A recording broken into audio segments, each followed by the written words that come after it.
Olá! O bate-papo de hoje é sobre a construção da escrita da criança. Por que está certo produzir escrita errada? Parece meio ambígua essa pergunta, mas ela não é não. O erro ele faz parte da aquisição da criança. Assim como na fala, a criança começa falando dentro de um padrão que a gente pode considerar errado, não é um padrão maduro, ela está desenvolvendo, na escrita acontece da mesma forma. Então ela começa primeiro a fazer representações de unidades menores, pequenas, e ela vai desenvolvendo teorias em cima daquele desempenho, percebendo o que está faltando, percebendo que quando ela começa a tentar ler o que ela escreveu não está dando certo, e começa a fazer associações de que elementos faltam ali. E o que ela pode colocar nessa ausência para preencher o espaço e que vai dar certo no final. Bom, não deu para entender muito bem como acontece? Então vamos lá. A criança está começando o processo de alfabetização e vamos entender que esse processo ele ocorre de forma contínua. Então a educação infantil tem uma importância nesse momento porque ela vai começar a sensibilizar a criança para essa consciência dos sons. Que quando a gente escreve, a gente representa sons ali. Então que cada figura que eu escrevo, cada dígito, como por exemplo, eu vou colocar um F, um B, um A, um U, aquilo é uma representação gráfica para a criança. Mas entender que aquilo tem uma função de um som, né? E um som que na hora que eu produzo a minha fala, que eu leio, tem um sentido, tá? Então a educação infantil passa por aí. Daí a criança sai da educação infantil fazendo o quê? Escrevendo o nome. E o nome nada mais é do que uma representação escrita, gráfica, do que sou eu, do que eu sou, quem sou eu nesse mundo, tá? Então já é a primeira consciência e a primeira referência que a criança faz, e é super importante, porque começa a dar esse link para a criança de, opa, para eu escrever alguma coisa, eu tenho que usar esse tipo de grafismo, não são números, são letras.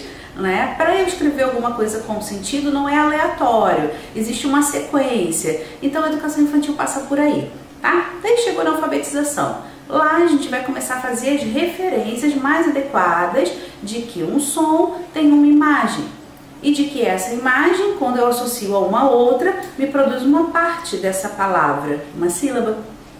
Esse momento de pedacinhos de palavra, que a gente usa muito esse termo, né, começa a desenvolver o que a gente chama da consciência silábica. No momento anterior, em que a gente percebe que existe um som, uma figurinha, um elemento para associar, a gente está começando a consciência fonológica. Então a gente passa de algo isolado para algo maior. E quando a gente junta de duas sílabas, a gente consegue uma frase. Então antes era o B para perceber que era um bó. Eu escrevia bola com B e um A no final, provavelmente assim que acontece na maioria das crianças. Quando eu começo a amadurecer esse processo, eu percebo que o B sozinho não faz bó, tá faltando alguma coisa. Quem é o bó? Bó, eu sei quem é esse do barulho. Daí eu começo a colocar B com O. Olha como é que é um processo que amadurece e que ele vai desenvolvendo.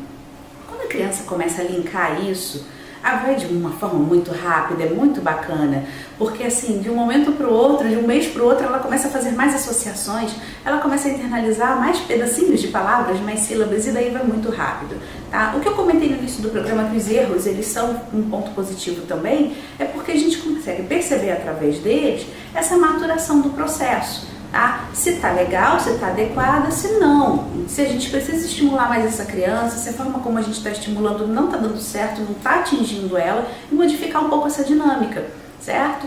Ou até mesmo aí, no casos assim mais graves, que a gente perceba que dentro de outra fonte de estímulo não tá indo bem, buscar uma avaliação complementar, pode ser com fonoaudiólogo, pode ser com neurologista, com psicopedagogo, daí depende muito do que a gente está percebendo nesse desempenho, tá?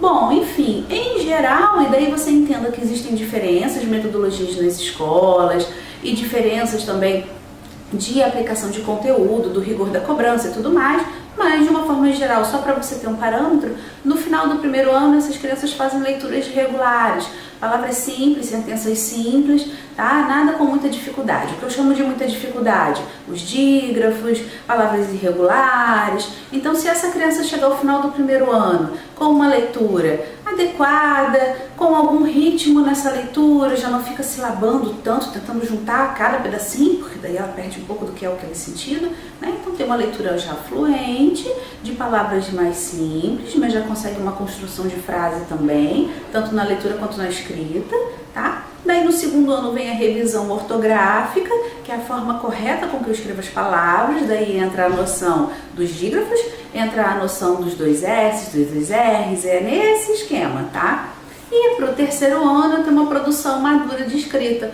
Pode acontecer algumas falhas ainda? Pode, claro, é um processo, mas o que eu espero desse aluno é que no terceiro ano ele já dê conta de uma pequena produção textual, isso estou falando de início de terceiro ano, né? Porque aí saiu do processo de alfabetizou, adequou, agora tá jóia, né? Então o terceiro ano seria esse momento do agora tá jóia, tá? Então faz uma pequena produção textual, mas com coerência, começo, meio e fim, poucos erros ortográficos, não existem trocas do tipo assim, pares que são muito semelhantes, T com D, B com P, V com F. Se isso não ocorrer, essa criança está ok dentro desse processo.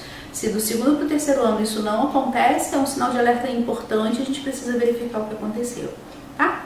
O vídeo é rapidinho, é uma pequena explicação de como acontece esse processo.